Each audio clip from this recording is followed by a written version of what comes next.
ठीक है।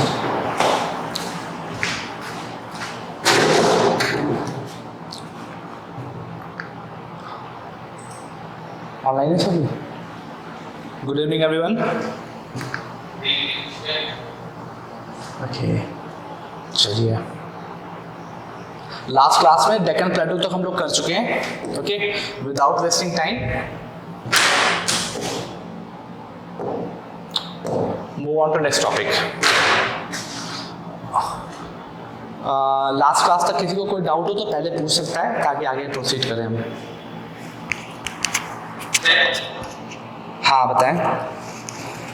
सर जो सेंट्रल आइलैंड होता है सर उसमें वेस्टवर्ड रीजन सैंडी होता है कि ईस्टवर्ड रीजन सैंडी होता है। वेस्टवर्ड रीजन के बारे में भी हम लोग पढ़ेंगे। जो इसका वेस्टवर्ड रीजन है वहाँ पर एक अरावली हिल्स पड़ती है, ऐसे ऐसे करके, है ना, जैसे डेक्कन प्लेटू। तो इसका वेस्टवर्ड रीजन जो है यहाँ पे अरावली हिल्स पड़ती है। इसके बाद जो रीजन होता है वो होता है इंडियन डिजर्ट, वो सैंडी होता है। अभी इसके बारे में आगे आएगा, ये आगे आने वाले टॉपिक में अभी आ जाएगा, ये कंप्लीट हो जाएगा। ठीक है। हाँ वेटी इक्वेटोरियल वेट होता है, बिकॉज वहाँ पर सनरेजेस आपकी डायरेक्टली पड़ रही होती है ओवरहेड, और उसके बाद क्या होता है जब ओवरहेड ज़्यादा होगी तो इवेपोरेशन ज़्यादा होगा। अब जब इवेपोरेशन होगा तो कंडेंसेशन का प्रोसेस ज़्यादा होगा, कंडेंसेशन का प्रोसेस ज़्यादा होगा तो पानी ज़्यादा बरसेगा। ठीक है, सब चीज़ें भी आएंगी, हम लोग देखेंगे धीरे करके। तो लास्ट क्लास में हम लोगों ने डेक्कन प्लेटू तक कर लिया था।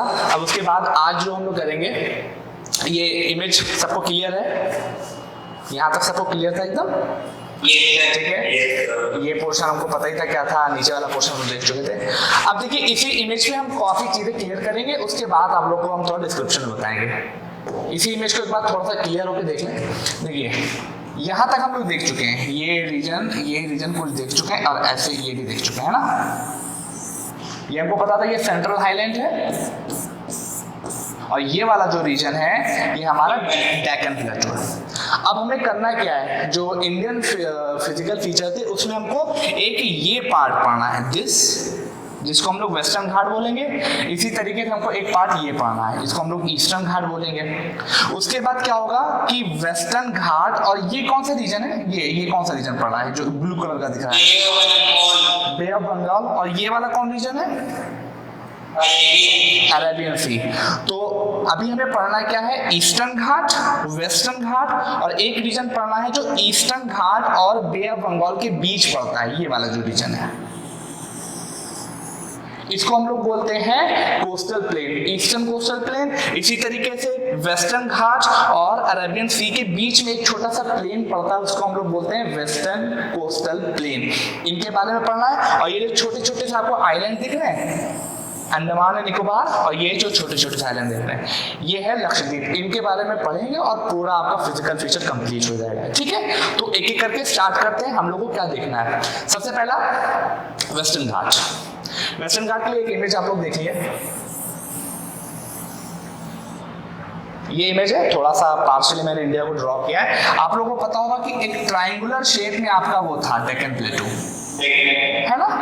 बस देखना ये है कि जो डेक्कन प्लेटू को जो वेस्टर्न वाला ये जो पूरा पोर्शन है, ये वाला जो पूरा पोर्शन है, ठीक है, यही आपका क्या कहलाता है, वेस्टर्न घाट। ठीक है, इसी तरीके से डेक्कन प्लेटू का जो ईस्टर्न वाला पार्ट है ये आपका क्या कहलाता है, ईस्टर्न घाट कहलाता है। अभी सबकी इमेज आएगी, मैं सिर्फ एक रफली वे में बता रहा हूँ। और दोनों जो ईस्टर्न घाट और वेस्टर्न घाट होते हैं वो एक जगह पे आके सबमर्ज होते हैं, एक जगह पे आके मिलते हैं। जहां पे मिल रहे होते हैं वहीं उसी पहाड़ी जहां पे मिलते हैं तो वहां पर एक हिल जनरेट होती है, एक हिल है जिसको हम लोग नीलगिरी हिल के नाम से जानते हैं। तो अभी वो सब चीजें आ जाएंगी। ये बात यहाँ तक क्लियर है कि वेस्टर्न घाट किसको बोलते हैं और ईस्टर्न घाट किसको बोलते हैं। अब इसके डिस्क्रिप्शन को हम लोग देखेंगे। ठीक है, डिस्क्रिप्शन से देखते हैं। सबसे पहला डिस्क्रिप्शन सी, इसको मैं एड्रेस कर दूं। सबसे पहला डिस्क्रिप्शन क्या है, पढ़ सकते हैं कि it is the western edge of Deccan plateau lies parallel to the Deccan plateau, जो कि पहले मैं बता चुका हूं। दूसरा पॉइंट क्या है, it is continuous and can be crossed through the passes only Thal, Bhor and Palghat. ध्यान से देखिएगा इस पॉइंट को। बोल रहे हैं कि ये जो दूसरा है, ये एकदम जो वेस्टर्न घाट है ये एकदम कंटिन्यूअस है, ये एकदम कंटिन्यूअस है। अगर किसी पर्सन को इस तरफ से जाना है इस तरफ, तो यहाँ पर छोटे छोटे से पासेज होते हैं, मतलब कि गुफाएं टाइप की होती हैं, उसमें से ही आप क्रॉस कर सकते हैं। इसके अलावा पूरी एक जैसे वॉल है, पूरी एक लंबी सी पूरी वॉल है, इसलिए छोटे छोटे हिस्से में डिवाइडेड नहीं है। बस यही लाइन से कह रही है कि it is continuous and can be crossed through passes only. तो ये पासेस कौन है, कुछ पासेस हैं जैसे थाल पास, भोर पास और पालघाट। इनकी अभी लोकेशन भी हम लोग मैप में देख लेंगे तो क्लियर हो जाएगा। ठीक है, ये बहुत बेसिक सा फैक्ट था। नेक्स्ट, एवरेज एलिवेशन जो है वो 900 से 16 मीटर है and they are higher than the eastern ghat. It means कि इनकी जो हाइट है वो 900 से लेके 1600 मीटर तक है और ये ईस्टर्न घाट से ज्यादा हाइट पे है। मीन ये है कि अगर वेस्टर्न घाट की हाइट इतनी है तो ईस्टर्न घाट की हाइट इतनी है। इसी वजह से एक ये रीजन बोला जाता है कि मोस्ट ऑफ द जो रिवर होती हैं वो ईस्टर्न घाट की तरफ ही फ्लो कर रही होती हैं। तो तीसरा फैक्ट क्या है, जो वेस्टर्न घाट है उसकी हाइट नियरली इतनी है और ऑन एन एवरेज ये ईस्टर्न घाट की हाइट से ज्यादा पाई जाती है। नेक्स्ट, अब ये बहुत अच्छा पॉइंट है, ऑरोग्राफिक रेनफॉल। ऑरोग्राफिक रेनफॉल किसी ने पढ़ा इसके बारे में, ऑरोग्राफिक रेनफॉल के बारे में? क्या होता है?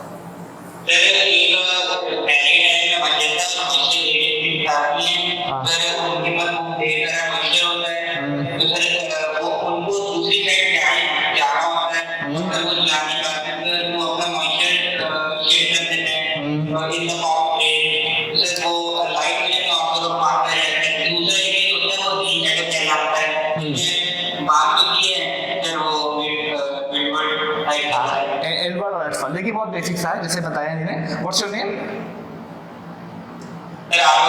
आरो सिंह, वेरी गुड आरो। ठीक है, देखिए ये बेसिक सा चीज है। होता है क्या है कि सपोज दैट यहाँ से कोई एयर चली, ठीक है, जो कि जिसके पास बहुत सारा मॉइस्चर है, ठीक है। अब जब एयर चली तो ये जो हिल है, एक हिल बनी हुई, हिल से जब टकराएगी तो उस तरफ जाने के लिए ऐसा होता नहीं कि क्रॉस करके चली जाएगी। तो क्या होती है कि हिल से टकराने के बाद वो इस तरीके से ऊपर की तरफ बढ़ती है, साइड से।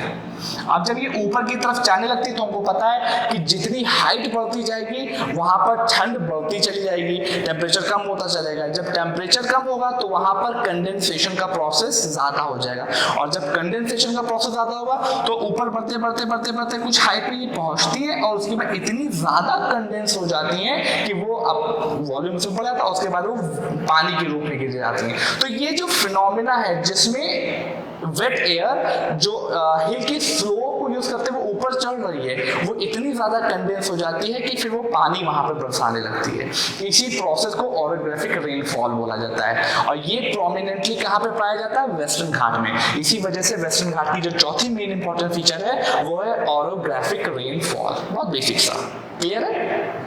आगे बढ़ते हैं। ओके, नेक्स्ट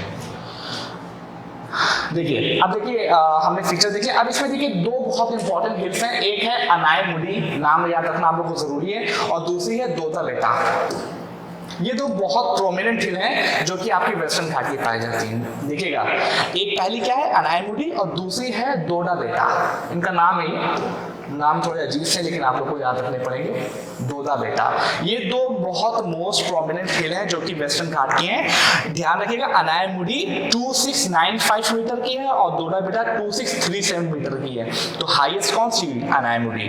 तो अगर कोई आपसे पूछे वेस्टर्न घाट की हाईएस्ट हिल का नाम क्या है, तो अनायमुडी है। सेकेंड हाईएस्ट का नाम क्या है? दोदा बेटा। यही दो इनके इंपॉर्टेंट फीचर्स हैं। Okay, you can see this image. This is your western Ghat. Western Ghat कहाँ पे? देखिए, गुजरात में भी है, महाराष्ट्र में भी है, गोवा में भी है, कर्नाटक में भी है, केरला में भी है और थोड़ा बहुत तमिलनाडु में भी है। तमिलनाडु के पास ही आपका जो वेस्टर्न घाट है और ईस्टर्न घाट है, उन दोनों का सबमर्जेंस होता है। बात क्लियर है आप लोगों को एकदम? वेस्टर्न घाट की दिशा ये है, ठीक है। नेक्स्ट अब देखिए, आप लोगों को मैंने बताया था कि जो वेस्टर्न घाट है ये पूरा कंटिन्यूअस है। देख रहे कहीं से भी कोई ब्रैकेटेस नहीं है, कंटिन्यूअस दिख रहा है। अगर हमको यहाँ से इसको क्रॉस करके इस तरफ जाना है तो जा ही नहीं सकते, लेकिन कुछ जगह पे कुछ पासेस हैं, मतलब कि बीच में जगह बची है। वो पासेस क्या है? देखिए, एक पहला पास क्या है? थाल घाट, दूसरा पास क्या है? भोर घाट, और तीसरा पास क्या है? पाल घाट। मतलब कि लाइन चल रही है, एक पास बीच में ऐसे पड़ा हुआ है, फिर एक पास ऐसे पड़ा हुआ है, फिर यहाँ पे पास। पास का मतलब क्या है? छोटी सी बीच में जगह है जिसको क्रॉस करके लोग जा सकते हैं। और तो इसके अलावा वो पूरा फेज एक कंटिन्यूअस है। कुछ ही पास मौजूद है जैसे थाल घाट, उसमें से भोर घाट और पाल घाट। अब यहाँ इसको देख के आप लोग एक क्वेश्चन का जवाब दीजिए, ये किस स्टेट में है? थाल घाट और भोर घाट। बस simple, is that simple? Too simple. ठीक है, यहां तक क्लियर? आगे बढ़ते हैं नेक्स्ट। तो ये था हमारा वेस्टर्न घाट। अब ईस्टर्न घाट के बारे में भी देख लेते हैं। ईस्टर्न घाट का पहला फीचर क्या हो जाएगा मेरा कि eastern ghat are the eastern edge of Deccan plateau, बता चुका हूं आप लोगों को। नेक्स्ट पॉइंट इसमें क्या रहेगा? एवरेज एलिवेशन 600 मीटर है। वेस्टर्न घाट में कितना था? 900 से 1600 मीटर। बस कंपैरिजन करेगा, ज्यादा कुछ करने की जरूरत नहीं है। Next point, it is discontinuous and irregular. जैसे वो कंटिन्यूअस था, उसको पास अगर करना था तो छोटे छोटे से पास थे, उसके जरिए से कर सकते थे। बट जो ईस्टर्न घाट है वो हमारा इर्रेगुलर और डिसकंटिन्यूअस।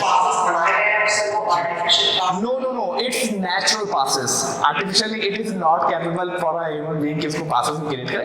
ये नेचुरल पासेस हैं, बस उनके नाम दे दिए गए हैं। ठीक है, it is discontinuous and irregular. इसका मतलब क्या है? जैसे वहां पर पूरा कंटिन्यूटी के साथ एक पूरा था, यहाँ पर ये डिसकंटिन्यूटी। नेक्स्ट पॉइंट, अब देखिए, जैसे वहां पर हमने बताया की थी अनायमुड़ी। कौन सी दो चीजें की थी? अनायमुड़ी, अनायमुड़ी थी, दूसरी कौन सी थी? डोला बेटा। वहां पे दो इंपॉर्टेंट थी। इसी तरीके से ईस्टर्न घाट में आपकी एक महेंद्रगिरी है हिल, जिसकी हाइट कितनी पाई जा रही है? 150 meter is the highest peak in the eastern Ghat. बहुत बेसिक सा फैक्ट है, कंपैरिजन करते रहेंगे, चीजें क्लियर हो जाएंगी। नेक्स्ट फैक्ट करता हूं। आप ईस्टर्न घाट का कुछ इमेजेस देखिए। Look at this. उड़ीसा, जिस तरीके से मैंने आपको बताया कि तमिलनाडु में दोनों का सबमर्जेंस होता है और यहाँ पर एक नीलगिरी हिल्स पाई जाती है, दोनों लोग वहीं पर आके मर्ज करती हैं। तो this is the image of your eastern Ghat. India के इस मैप से आप लोग देख सकते हैं। अब जैसे वहां पे क्या था, छोटे छोटे से पासेस होते थे, इसमें पासेस नहीं है, ये ऑलरेडी बहुत डिसकंटिन्यूअस है। अब इस डिसकंटिन्यूटी की वजह से पता है क्या होता है? इस डिसकंटिन्यूटी की वजह से और एलिवेशन की वजह से ये हाइट में ज्यादा है और ये हाइट में कम है, तो रिवर्स जो फ्लो करती है वो इस तरफ ऐसे कर रही होती है, ऐसे कर रही होती है। तो यहाँ इस ईस्टर्न घाट की तरफ मोस्ट ऑफ द इंडिया की प्रोमिनेंट रिवर है। जैसे आपने सुना होगा एक रिवर है महानदी, नाम सुना होगा आप लोगों ने, महानदी,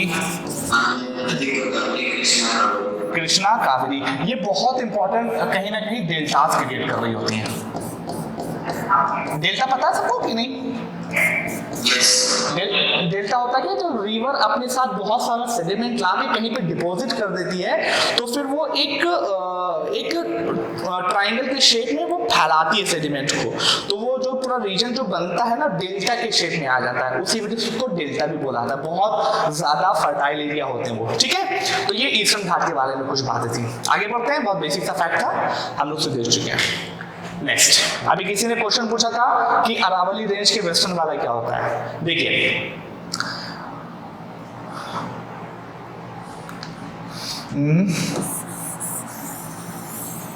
दिस वन, यहां पे आप लोग को पता होगा ये कौन सी रिवर है? नर्मदा। ये हो गया डेक्कन प्लेटू, ये हो गया सेंट्रल हाईलैंड। क्लियर?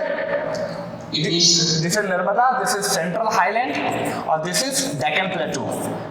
अब जो सेंट्रल हाईलैंड है उसके वेस्ट वार्ड में एक इस तरीके से एक हिल पाई जाती है जिसको हम लोग बोलते हैं अरावली हिल, अरावली हिल रेंज। ठीक है, अब इसके वेस्टर्न पे क्या पोर्शन है? ये जो रीजन है ये वाला जो रीजन है इसको हम लोग बोलते हैं इंडियन डेजर्ट। सेंट्रल हाईलैंड के वेस्ट वार्ड पे अरावली रीजन पाया जाता है, अरावली हिल का रीजन पूरा ऐसे पाया जाता है, और उसके वेस्ट वाला जो रीजन होता है उसको हम लोग इंडियन डेजर्ट बोलते हैं। यहाँ पर कुछ क्लाइमेटिक फिनोमेना ऐसे हैं कि यहाँ पर जो पानी बरसता है वो बहुत ही कम है। ऑन एन इंडियन एवरेज को अगर देखेंगे तो वहाँ पर 150 mm बरसात सिर्फ होती है, जिसकी वजह से वहाँ पर डेजर्ट वाली सैंडी एटमॉस्फेयर पाया जाता है। और ये थार वाला रीजन है, बस इसकी लोकेशन आप लोगों को ध्यान रखनी है। इस ही रीजन को हम लोग इंडियन डेजर्ट के नाम से जानते हैं।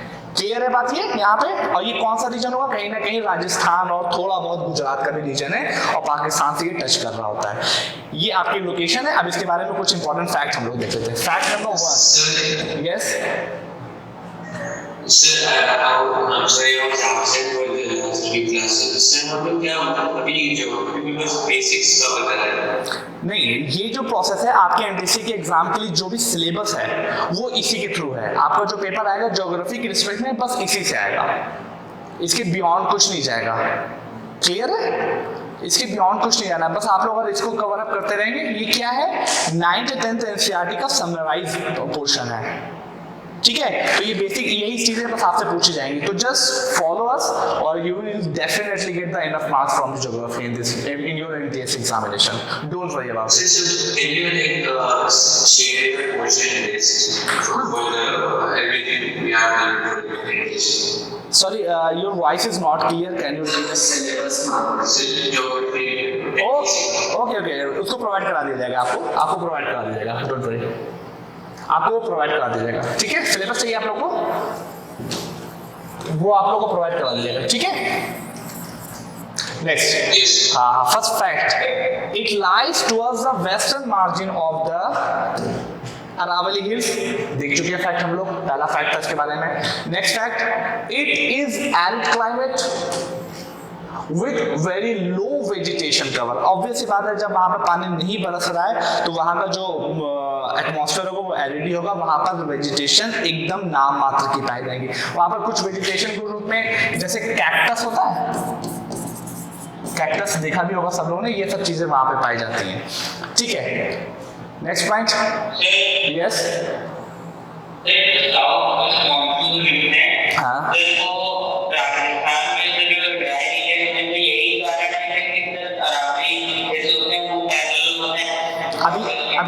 अभी आप लोग का जो इसमें नेक्स्ट क्लास है वो है क्लाइमेट का। Let me complete. देखिए, इसके बाद जो आपका क्लास है वो है क्लाइमेट का। जब हम लोग क्लाइमेट पढ़ेंगे तो उसमें मॉनसून पढ़ेंगे। हाँ, वो सब बढ़ जाइए, मत सोचिए सिर्फ 9th के चैप्टर है, सबको मर्ज करके एक चीज बताई गई है आपको, ठीक है? मॉनसून पढ़ेंगे तो उसमें साउथ वेस्ट मानसून और ईस्ट वार्ड वाला जो मानसून है उसको पढ़ेंगे, तब आप देखेंगे कि जो अरावली की रेंज है ना, वहां के वेस्ट वार्ड आपका मानसून पहुंच ही नहीं पा रहा है, और पहुंचते पहुंचते बहुत कमजोर हो जाता है, जिसकी वजह से वहां पर पानी बरसता ही नहीं है, और जो भी बरसात होती है वो बहुत बहुत कम मात्रा में 150 mm बरसात होती है। कैसे होती है? ये जब क्लाइमेट वाला मानसून वाला चैप्टर देखेंगे तो उसमें बहुत क्लियर हो जाएगा। अभी फिलहाल हम लोग को क्या फोकस करना है? फिजिकल फीचर पे बात करनी है, तो इंडियन डेजर्ट के ऊपर हम बात कर रहे हैं, उसमें ये हमने फीचर देख लिया। और तीसरा फीचर क्या है? Luni river. Luni is the only largest river in this region. Luni river जो है, लूनी नाम की एक रिवर है जो राजस्थान में नियरली पाई जाती है। इसकी लोकेशन क्या है? ये राजस्थान में आती है। ये एक लार्जेस्ट रिवर है जो कि आपके इंडियन डेजर्ट में पाई जा रही होती है, वो भी कहीं ना कहीं एकदम खत्म होती है। लास्ट पॉइंट, बहुत अच्छा, बरखांस। देखिए, ये बहुत इंपॉर्टेंट फैक्टर, तो ध्यान रखिएगा। Barchans crescent shaped dunes cover larger areas. नाम सुना है बरखान का? दिस देखिए, अब देखिए, कभी कभी आपने मूवीज देखी होंगी, बहुत सी चीजें होंगी, जब रेगिस्तान दिखाते हैं तो कुछ एक शेप के एरियाज दिखाते हैं। मैं आपको दिखा रहा हूँ इमेज ताकि क्लियर हो जाएगी। लुक दिस, ये देखिए, ये दिख रहा है क्रिसेंट शेप, सैंड ड्यून्स है, इसी को हम लोग बरखांस बोलते हैं। बरखांस कुछ नहीं है, सैंड ड्यून्स है, मतलब कि जो बालू के टीले हैं लेकिन थोड़ा सा क्रिसेंट शेप लिए हुए ना, इनको बरखांस बोला जाता है। और यही बरखांस जो है ये आपके इंडियन डेजर्ट में, ये देख लिया, ये रीजन है ना, ये वहाँ का फिनोमेना है। जैसे वहाँ पर जब हवाएं चल रही होती है तो कुछ एक ऐसा जैसे हवा चली तो वो कुछ ऐसे रीजन के ऊपर टकराती कि ऊपर ऊपर की वो जो रेत होती है उसको दूसरी तरफ कवर कर देती है। तो हवाओं के और भी कई फैक्टर होते हैं जिसकी वजह से वो रीजन बनते ही बनते हैं, कई और भी फैक्टर होते हैं, तो उसकी वजह से क्रिस्टल से बनते हैं। और एक फैक्टर और भी होता है, जो सैंड होती है वो बहुत भुरभुरी होती है। जैसे सॉइल है, वो सॉइल एक जगह पे स्टेबल रहेगी। सैंड में क्या क्वालिटी होती है कि वो अगर हल्की सी भी स्लोप मिलेगी तो वो ढलती चली जाएगी। तो सपोज अगर यहाँ पर उसको हल्की स्लोप मिली, कम हो गई, फिर स्लोप मिली और कम हो गई, फिर स्लोप मिली और कम हो गई, तो ये क्रिस्टल शेड अपने आप बना लेता है। इवन अगर आपके यहाँ कभी बालू वालू आए तो बना के देखिएगा, क्रिस्टल शेड आपका ये भी बन जाएगा, वहां पर भी बन जाएगा।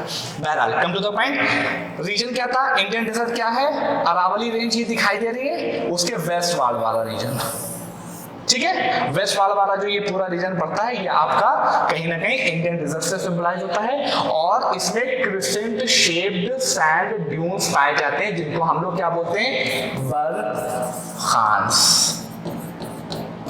ठीक है।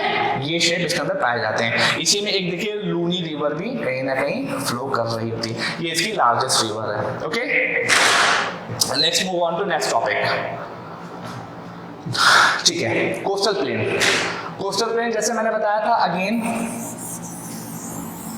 ठीक है, ये डेक्कन प्लेटो, ये वाला रीजन क्या बताया था मैंने आप लोगों को, वेस्टर्न घाट, ये क्या बताया था, ईस्टर्न घाट। अब देखिए ये क्या है, बे ऑफ बंगाल, और ये क्या है, अरेबियन सी, है ना। तो जो वेस्टर्न क्या नाम है, वेस्टर्न घाट और अरेबियन सी के बीच में थोड़ा सा एक बीच टाइप का जैसे होता है ना, ये जो रीजन पड़ रहा है, इसी तरीके से ईस्टर्न घाट और बे ऑफ बंगाल के बीच में जो छोटा सा रीजन पड़ रहा है, इन्हीं रीजन को हम लोग क्या बोलते हैं, कोस्टल प्लेन बोलते हैं। जब ये वेस्टवार्ड होते हैं तो इनको वेस्टर्न कोस्टल प्लेन बोला जाता है, ईस्टवार्ड होते हैं तो इनको ईस्टर्न कोस्टल प्लेन बोला जाता है। अब क्या है इसमें, क्या हम लोग को ध्यान देना है, इसमें कुछ इनकी लोकेशन डिफाइन की गई है। जैसे ईस्टर्न घाट है तो ईस्टर्न घाट को इन्होंने दो हिस्सों में डिवाइड किया है। जैसे मान लीजिए यहाँ से लेके यहाँ तक एक रीजन है, यहाँ से लेके यहाँ तक एक रीजन है। इसी तरीके से जो वेस्टर्न कोस्टल प्लेन है उसको यहाँ से लेके यहाँ तक एक रीजन बना, इसके बाद यहाँ इसका एक रीजन माना, इसके बाद यहाँ एक तीसरा रीजन मान लिया। इसका कुछ नाम है, इसका कुछ नाम है, इसका इसका इसका अपने अपने कुछ नाम है। इनकी क्या फीचर है, इनको हम लोग अभी स्लाइड में देखेंगे। ये एकदम फिगर क्लियर है ना सबको, आई होप कि क्लियर होना चाहिए, ठीक है। ठीक है, आगे बढ़ते हैं, फीचर्स देख लेते हैं। Feature number 1, peninsula plateau consist of narrow coastal strips. They are running along the Arabian Sea on the west, and Bay of Bengal on the east. सब सही फीचर है। नेक्स्ट पॉइंट बहुत इजी सा है, classification of western coast. Western coast का classification मैंने बताया था ना 3 हिस्सों में, वही क्लासिफिकेशन लिखा हुआ है। देखिए क्या है, पहला जो सबसे ऊपर वाला था, याद है, जो सबसे ऊपर वाला था, ये जो सबसे ऊपर वाला था, ये वाला, इसको क्या बोलते हैं, कोंकण कोस्ट, जिसको हम लोग नॉर्दर्न पार्ट बोलते हैं। दूसरा होता है कन्नड़ कोस्ट, जिसको हम लोग सेंट्रल पार्ट बोल रहे हैं, ये वाला। और तीसरा होता है मालाबार कोस्ट, जिसको हम लोग सदर्न पार्ट बोल रहे हैं। ये है आपका वेस्टर्न कोस्ट का क्लासिफिकेशन। इसी तरीके से क्लासिफिकेशन ऑफ ईस्टर्न घाट क्या हो जाएगा, इसके जो ये वाला जो पोर्शन था, 2 हिस्सों में था ना, इसका जो नॉर्दर्न वाला पार्ट है इसको क्या बोलते हैं, नॉर्थर्न सिरकार, नॉर्दर्न पार्ट है। और इसका जो ये वाला पार्ट है, दिस वन, इसको बोलते हैं कोरोमंडल कोस्ट। यही बस बेसिक सा क्लासिफिकेशन है, ठीक है। अब देखिए जो आपका वेस्टर्न वाला पोर्शन कोस्टल प्लेन है, यहाँ पर ज्यादा रिवर नहीं आती हैं। यहाँ पर आपको याद होगा जो नर्मदा रिवर होती है, बस एक यही मेजर रिवर जो वेस्ट की तरफ फ्लो कर रही होती है, लेकिन जितनी बाकी बची हुई मेजर रिवर है वो सब ईस्ट की तरफ फ्लो कर रही होती हैं। अभी जैसे आप लोगों ने नाम मुझे बताया था, कौन कौन सी रिवर थी, महानदी, कृष्णा का, ये बहुत बेसिक, हाँ मतलब मेजर की मैं बात कर रहा हूँ, मेजर बस 2 ही मेजर, नर्मदा और तापी, ऊपर नीचे ही है, पैरेलल है, समझ गया। नर्मदा तापी जो है इसी तरीके से, लूनी है वो यहीं पर कहीं ना कहीं खत्म हो जाती है, तो वो मैटर नहीं है। मतलब कि इंडिया की जो मेजर रिवर है वो जनरली ईस्ट कोस्ट की तरफ ही फ्लो करती है, और ईस्ट कोस्ट की इस तरफ ही वो लोग बहुत बड़े बड़े से डेल्टा भी बनाती हैं, सबको बात पता ही है, हर एक रिवर बनाती है। और जो वेस्ट कोस्ट है, वेस्ट कोस्ट पे 2 ही 3 मेजर रिवर है, जैसे नर्मदा, तापी और लूनी, जो वेस्ट कोस्ट की तरफ फ्लो कर रही होती है, लेकिन ये सब रिवर नहीं बनाती है। इसके पीछे रीजन है, वो आप लोग के लिए इंपॉर्टेंट नहीं, जब आगे क्लास में लगेगी तब आप लोग को एक्सप्लेन किया जाएगा। यहाँ तक चीजें आई होप कि क्लियर है सबको, आगे बढ़ना चाहिए, ठीक है। नेक्स्ट, इंडियन कोस्टल प्लेन सी, यही है भाई आपका कोस्टल प्लेन। आप लोग इसको इमेज में भी देख सकते हैं, कोंकण, कन्नड़, और ये आपका नीचे वाला पोर्शन हो गया Coromandel coast and the northern Circar. Next, उल्टा जा रहे तो अब इसके बाद अब बात आ गई, हाँ ये पोर्शन हो गया। हम लोगों ने 5 पोर्शन लगभग कर लिए फिजिकल फीचर ऑफ इंडिया के। अब ये लास्ट पोर्शन बचा जो हम लोग को देखना है। इंडिया में कुछ तरीके के आइलैंड भी पाए जाते हैं। चलिए अब ये बताइए, अभी तक इंडिया के कितने फिजिकल फीचर हम लोग देख चुके हैं एक एक करके। Number 1, 2, third one peninsula India, जिसको 2 हिस्सों में डिवाइड किया है, central highland and the Deccan प्लेटू। Number 4, western Ghat, eastern Ghat. Number 5, coastal plain, western coastal plain और ईस्टर्न कोस्टल। और लास्ट वन जो बचा हुआ है ये है हमारा क्या, आइलैंड्स, आइसलैंड है। अब ये क्या है, आइलैंड क्या है, देखिए बहुत इंपॉर्टेंट बेसिक सा पहले मैं आपको एक्सप्लेन कर दूं। ये क्या है, बे ऑफ बंगाल, और ये क्या है, Arabian sea. Bay of Bengal में ऐसे कुछ बने हुए हैं छोटे छोटे से, नॉर्थ टू साउथ के रीजन में एक ग्रुप ऑफ आइलैंड है, मतलब कि छोटे छोटे से कई आइलैंड है, मोर देन 500 आइलैंड्स है वहां पे। तो उस ग्रुप ऑफ आइलैंड को हम लोग क्या बोलते हैं, अंडमान एंड निकोबार आइलैंड। और इसी तरीके से आपके अरेबियन सी में बहुत छोटे छोटे से एक ग्रुप ऑफ आइलैंड है जिसको हम लोग क्या बोलते हैं, Lakshadweep group of island. Lakshadweep group of island, Lakshadweep western coast पे, ये ईस्टर्न कोस्ट पे इस तरह पाए जाते हैं। इनकी कुछ क्लासिफिकेशन, कुछ खास बात है, वो हम लोग एक करके इसको देख लेते हैं, ठीक है। बहुत बेसिक सा है, इसमें कुछ ज्यादा करना नहीं।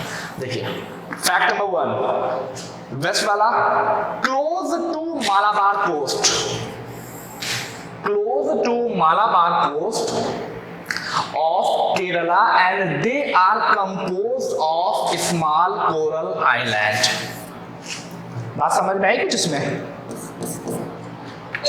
Close to Malabar coast, it means कि जो आपका जो इंडिया का जो वाला मैंने पोर्शन बताया था, वेस्टर्न कोस्टल प्लेन को 3 हिस्सों में डिवाइड किया गया था, उसमें तो सिर्फ सबसे नीचे वाला था, उसी को हम लोग क्या बोल रहे थे, मालाबार कोस्ट बोल रहे थे, जो केरला के पास है। वो ये जो आपकी लक्षद्वीप है ये उसी के आसपास पाए जाते हैं। और ये जो आइलैंड है, ये ध्यान रखिएगा, ये आइलैंड की खास बात क्या है, ये आप समझ लीजिए कि कोई जैसे जो जमीन होती है चट्टान से नहीं बने, बल्कि ये कोरल आइलैंड है, कोरल रीफ से बने हैं। ये किससे बने हैं, कोरल रीफ से बने हैं। नाम सुना है इससे पहले या पहली बार सुन रहे हैं? नाम सुना है, सबने सुना है कि नहीं, खाली आपने सुना रहा? देखिए होता क्या है, जो आप इतना फैक्ट पहले ध्यान रखिए, जो वेस्टर्न कोस्ट वाले आइलैंड हैं वो कोरल रीफ से बने हुए हैं, और जो बाकी के ईस्टर्न कोस्ट वाले, मतलब कि अंडमान और निकोबार वाले जो आइलैंड हैं वो कोरल रीफ से जनरली नहीं बने। इनकी यही खास बात है वेस्टर्न को। कोरल रीफ क्या होती है, कोरल रीफ में एक छोटा सा एक स्ट्रक्चर टाइप का होता है क्या है, एक कोरल एक एनिमल है, ठीक है। उसकी खास बात क्या होती है कि जो समुद्र का पानी होता है, ओशन का वाटर होता है, वो उसको सिंथेसाइज करने के बाद उसको यूज करता है, और यूज करने के बाद एक कैल्शियम कार्बोनेट का एक स्ट्रक्चर अपने पर कवर कर लेता है। जैसे छोटा सा एक एनिमल है, उसने अपने ऊपर कुछ प्रोसेस यूज करके कैल्शियम कार्बोनेट का एक स्ट्रक्चर अपने पर बना लिया। जब तक जिंदा है वो, जब तक जिंदा है, उसके बाद जब वो मर जाता है, वो तो मर जाता है, लेकिन कैल्शियम कार्बोनेट का स्ट्रक्चर उसके ऊपर रह जाता है, एक छोटे से एनिमल के ऊपर। इसी तरीके से millions and billions and trillions of polyps हैं वो छोटे छोटे से एनिमल। तो वो अपने पर जब छोटे छोटे से स्केलेटल छोड़ते चले जाते, छोटे चलते जाए छोटे चलते, तो वो एक बहुत बड़ा सा आइलैंड तक का रूप ले लेता है। इसी तरीके से जो ये लक्षद्वीप वाला आइलैंड है वो कोरल के जरिए से ही बनाया गया है। तो ये बहुत बेसिक सा फैक्ट है, इसके ऊपर ध्यान रखिएगा। लक्षद्वीप वाले जो आइलैंड है वो कोरल आइलैंड बोले जाते हैं, बस इसका मतलब यही है। क्लियर? नेक्स्ट, अब अंडमान और निकोबार के बारे में कुछ छोटा सा फैक्ट है। अंडमान निकोबार के बारे में कि they are chain of island located in the bay of Bengal extending from north to south. ये आपको बता ही चुका हूँ, ठीक है। क्या है, अब देखिए इसका नॉर्थ टू साउथ है, जो नॉर्थ वाला पोर्शन है इसका, उसको हम लोग अंडमान बोलते हैं। अंडमान जो है हमारा वो हमारा नॉर्थ में है, और जो निकोबार है हमारा वो कहाँ पे है, वो साउथ वाले पोर्शन में। अभी ये इतना सा बेग है, अंडमान नॉर्थ में है और जो निकोबार है वो हमारा साउथ में पाया जाता है। और एक फैक्ट जो है जो आप लोगों को ध्यान में रखना जरूरी है कि India's only active volcano is found on barrel island in the Andaman group. देखिए एक इंडिया में एक्टिव वोल्केनो का मतलब क्या है कि उसमें से जो आपका लावा है वो मैग्मा या लावा जो होता है वो अक्सर निकला करता है। वो कहाँ पर है, बैरन आइलैंड पाया जाता है। कहाँ पे, अंडमान ग्रुप ऑफ आइलैंड में यहाँ पर पाया जाता है बैरन आइलैंड, और वहीं पर हमारा एक एक्टिव वोल्केनो पाया जाता है। सिर्फ और सिर्फ इंडिया का एक्टिव वोल्केनो कहाँ पे, बैरन आइलैंड। और बैरन आइलैंड कहाँ पे मिलता है, अंडमान ग्रुप ऑफ आइलैंड्स में मिलता है। ठीक है, बहुत बेसिक सा फैक्ट था। ये चीजें क्लियर है सबको? अब ये कुछ इमेजेस आप लोग देख लिया, सी, ठीक है। ये आपका क्या है, अंडमान निकोबार, और ये आपका क्या है, लक्षद्वीप। अंडमान को दो हिस्सों में डिवाइड किया गया है। नॉर्थ वाला पोर्शन अंडमान होता है, और जो साउथ वाला पोर्शन है ये आपका क्या है, निकोबार। जो आपका बैरन है वो आपका कहाँ पे पाया जाता है, अंडमान वाले में पाया जा रहा है। Okay, next. सॉरी थोड़ा प्रॉपर बोलें, आवाज नहीं आ रही आपकी। यस,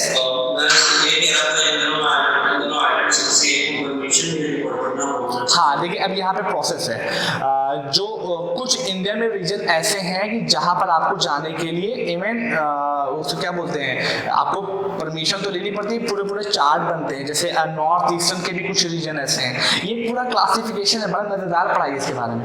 अंडमान और निकोबार में आप जाएंगे तो वहाँ पे आपको परमिशन लेनी पड़ेगी। सिर्फ अंडमान और निकोबार में नहीं, और भी इंडिया के कुछ ऐसे रीजन है कि जहाँ पर आपको जाने के लिए परमिशन लेनी पड़ती है। क्यों लेनी पड़ती है, क्योंकि वहाँ पर जो रहने वाली जो कास्ट वो है, शेड्यूल्ड ट्राइब्स है ना, वो एकदम अभी भी प्रिमिटिव लाइफ जी रही है। मतलब कि अगर आप उनको देखेंगे, जैसे आप लोगों ने देखा होगा आदि मानव लोगों को जो पहले कैसे रहते थे, अभी तक वो उस तरीके के कल्चर को फॉलो कर रहे हैं। तो हमारी एक तरीके की वो है, बहुत प्रिजर्व करके हमको उनको रखना चाहिए। तो सरकार ने उनके साथ कोई दिक्कत ना हो क्या रूल निकाला है कि कोई भी पर्सन जाएगा वहाँ पे तो उसको वहाँ पर परमिशन लेनी पड़ती है। लेकिन ऐसा है ये पूरे अंडमान और निकोबार में नहीं, कुछ पर्टिकुलर रीजन में है। ऐसा नहीं कि पूरे अंडमान और निकोबार में आप नहीं जा सकते हैं, लेकिन कुछ ऐसे एरिया जहाँ पर वो लोग प्रिमिटिव तरीके से रह रहे हो, वहाँ की कुछ पुरानी ट्राइब्स जैसे बहुत ओंग्स, हाँ अंडमानीज, ओंग्स, ये सब हैं, ये वहाँ की ट्राइब हैं, वो एकदम प्रिमिटिव कल्चर की तरीके से रहती हैं। तो उनको सेव करने के लिए हम लोगों को ये सब गवर्नमेंट ऑफ इंडिया को रूल फॉलो करने पड़ते हैं। अब क्या है प्रोसेस, ये सब आने वाले क्लासेस में जब आप हायर एजुकेशन में जाएंगे ना, अभी हम तो इसको बहुत ईजी वे में बताते चले आना कि ये है, लेकिन जब आगे पढ़ेंगे ना तो आपको पता चलेगा कि इसमें क्या क्या करना होता है। बहुत सी चीजें आने वाली, ठीक है। तो ये आपका प्रोसेस। यस,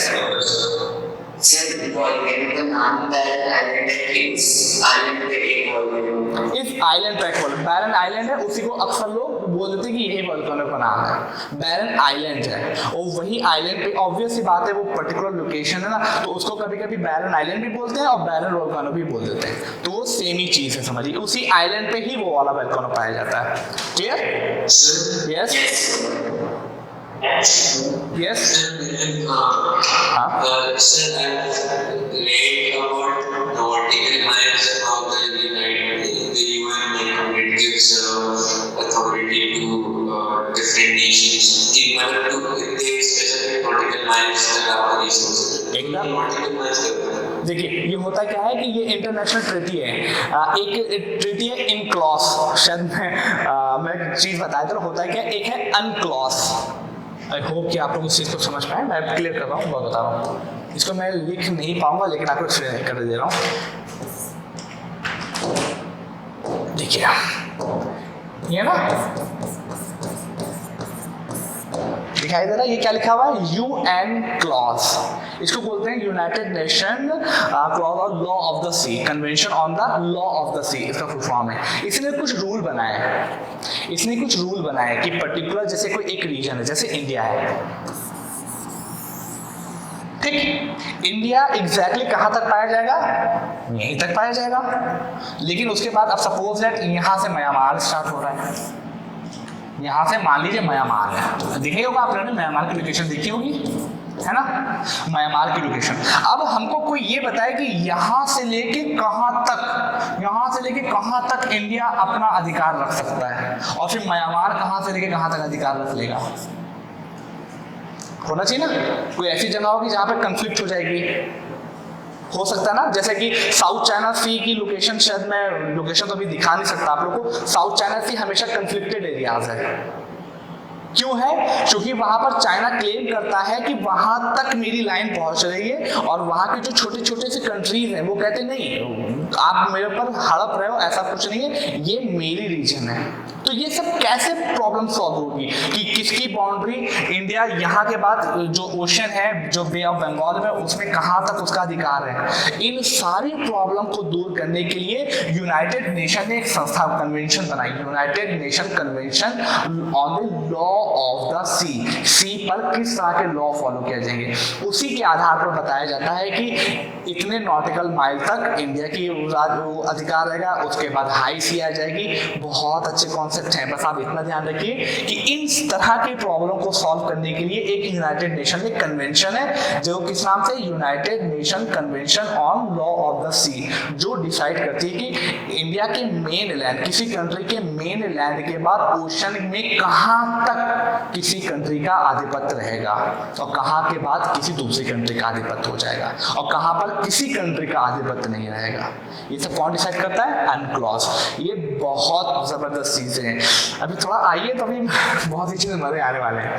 बहरहाल ये तो मैंने खाली आप लोगों को टच कराया है, और भी काफी चीजें हैं, कभी वक्त मिलेगा तो बैठ के बात करेंगे एकदम अच्छे तरीके से। बाकी फिलहाल अभी हम लोग को बहुत काम करना है, इस पर फोकस करते हैं। क्वेश्चन चीजें हो गई, क्वेश्चन को अब हम लोग करेंगे। क्वेश्चन नंबर 1, चलिए बस जल्दी बताइए answer. Point. How can you say? Read the question very extensively. क्या है? Southern most tip of Republic of India is Kanyakumari, Tamil Nadu, Kerala. Option number India, Republic of India में Andaman and Nicobar भी आ रहा है भाई, और अंडमान एंड निकोबार का southern point Indira point होता है। क्लियर? और अगर इसी क्वेश्चन को पूछता मेन लैंड ऑफ इंडिया का क्या है, तो वो कन्याकुमारी हो जाता। ठीक है, रिपब्लिक ऑफ इंडिया के बारे में बात की गई है। Next question read. अब इसमें मुझे बताना नहीं, जल्दी करिए, बहुत 7 बेसिक सा question. Next, India extend between, देखिए यहाँ पे थोड़ा सा चूंकि कीपैड में टाइप नहीं हो पा रहा है, ये डिग्री है, इसको आप लोग क्या मानेंगे, इसको आप लोग ये सपोज है डिग्री है, और ये मिनट है। ओके, आप लोग सपोज, यस देखिए जैसे होता है ना कि अभी आप लोग क्या पढ़ते हैं कि 60 सेकेंड का क्या होता है, 1 मिनट। इसी तरीके से 60 मिनट का क्या होता है, 1 घंटा। लेकिन यहाँ पर उसको हम लोग डिग्री में कन्वर्ट कर लेते हैं, क्योंकि हम लोग जो लॉन्गिट्यूड और लैटिट्यूड होती है ना, उसको डिग्री में बता रहे होते हैं ना, एंगल लेना पड़ता है ना हम लोगों को। इसी वजह से जब 60 मिनट के बाद वो 1 डिग्री हो जाती है। एग्जैक्टली, अगर हम नहीं करेंगे तो और भी इशू हो जाएंगे। फिलहाल मेरा कहने का मतलब है इसको आप डिग्री मानिएगा। ठीक है, आंसर क्या होगा इसका? What will be the answer? B. अरे आराम से देखो भाई, क्या जरूरत है जल्दी बताने की। मैंने PDF भेज दिया था सबको, this one 8 degree 4 minute 37 degree 6 minute north latitude है इंडिया। एक्सटेंड कहाँ से? तो ऑब्वियसली इंडिया कहाँ पे है? यहीं पर तो है, नदर्न हेमिस्फीयर में। यहीं पर तो छोटा सा बना हुआ है, यहीं पे तो है। ये बात वो देखते ना आप लोग, क्या बोलते हैं, एटलस है ना सबके पास, एटलस। तो भाई देखा करो ना, एग्जैक्ट लोकेशन देखिए इंडिया कैसे, ऐसे तो मौजूद है। अब इस पर ज़्यादा फोकस मत करिएगा, फिगर अच्छा नहीं है, ठीक है। उसमें यहाँ से स्टार्ट हो रहा है, ये जीरो यहाँ से जो स्टार्ट हो रहा है 8 डिग्री 4 मिनट ये है, और ये कहाँ तक जा रहा है 37 डिग्री 6 मिनट नॉर्थ ही तो है भाई। ये नॉर्दर्न हेमिस्फीयर तो है, ये क्या है, नॉर्दर्न हेमिस्फीयर तो है, ठीक है, नॉर्दर्न हेमिस्फीयर। नेक्स्ट क्वेश्चन, बहुत सारे क्वेश्चन हम लोग को करने हैं, जल्दी बताइए। North to south extension of India is, answer क्या होगा? Good enough, good enough, most of the लोगों का क्वेश्चन सही है, very good. Next, which of the following ocean gets its name from the name of any country? Basic question, very good।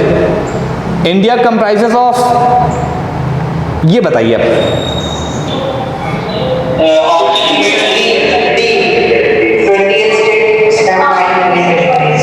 देखिए हुआ क्या, option number D. देखिए हुआ क्या, पहले क्या था, 29 स्टेट थे और 7 यूटीज थी, है ना। हुआ तो जब जम्मू कश्मीर एक स्टेट था, तो जम्मू कश्मीर को डिवाइड करके हमने दो क्या किए, जम्मू कश्मीर को हटाया, मतलब स्टेट खत्म। तो 29 में से जब एक चला गया तो कितने बचे? 28।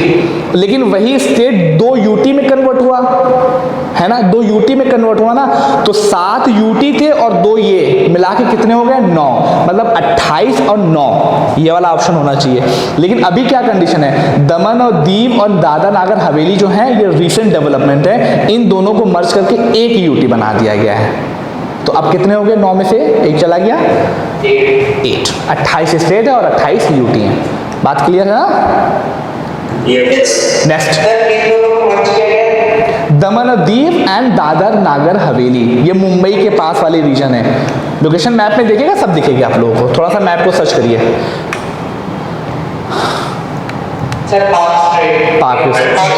पाकिस्तान, बहुत बेसिक सा क्वेश्चन है। नेक्स्ट, वेरी गुड, बहुत सही जा रहे हैं। India shares international land boundary with,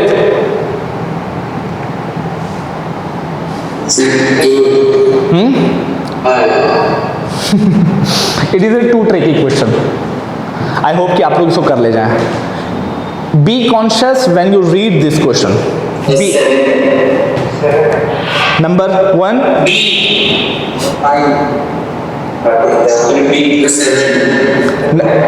count the countries. Number 1 Pakistan, Afghanistan, China, Nepal, Bhutan and Bangladesh, और एक कौन सा है? म्यांमार। आंसर इसका क्या होना चाहिए बताइए?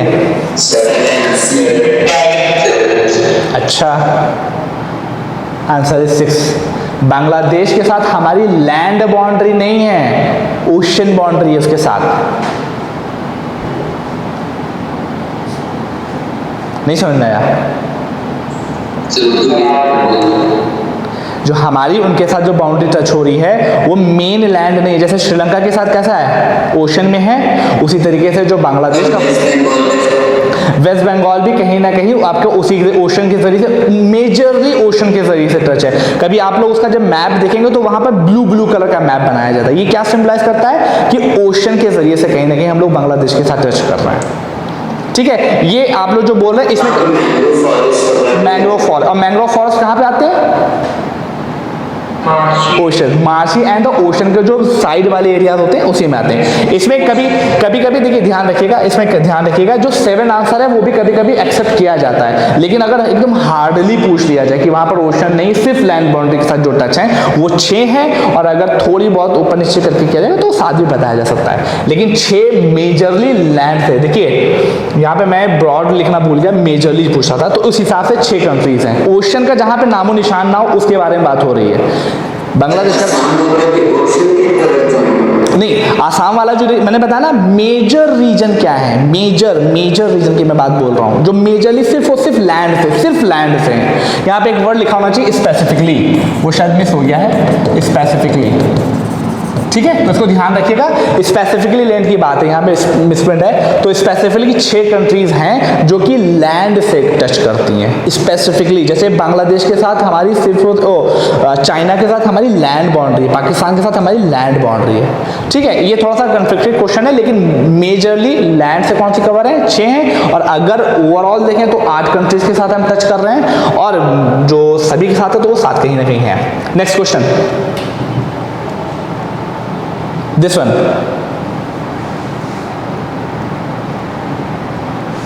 from Gujarat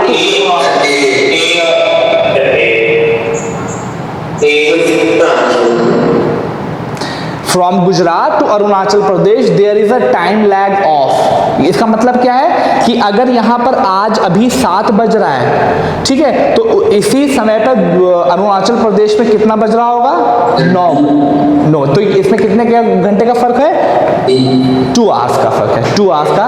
इसी वजह से कभी कभी इंडिया में 2 टाइम जोन की जरूरत पड़ती है। नेक्स्ट क्वेश्चन, जल्दी करिए, बहुत क्वेश्चन हम लोग के भी। India total area account for, ये बताइए इसका आंसर क्या होगा, 2.4, बेसिक क्वेश्चन, 2.4। नेक्स्ट आंसर क्या होगा,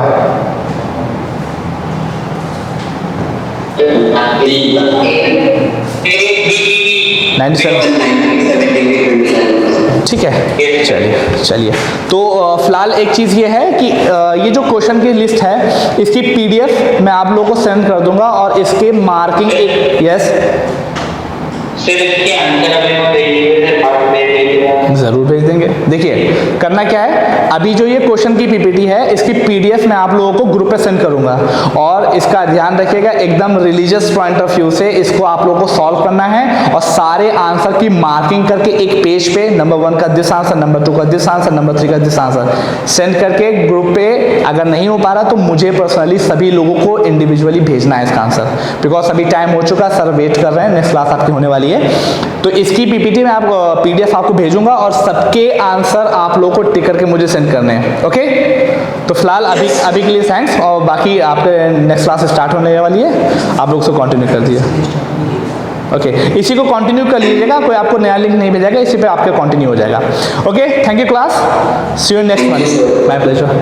Thank you, sir. Recording stopped.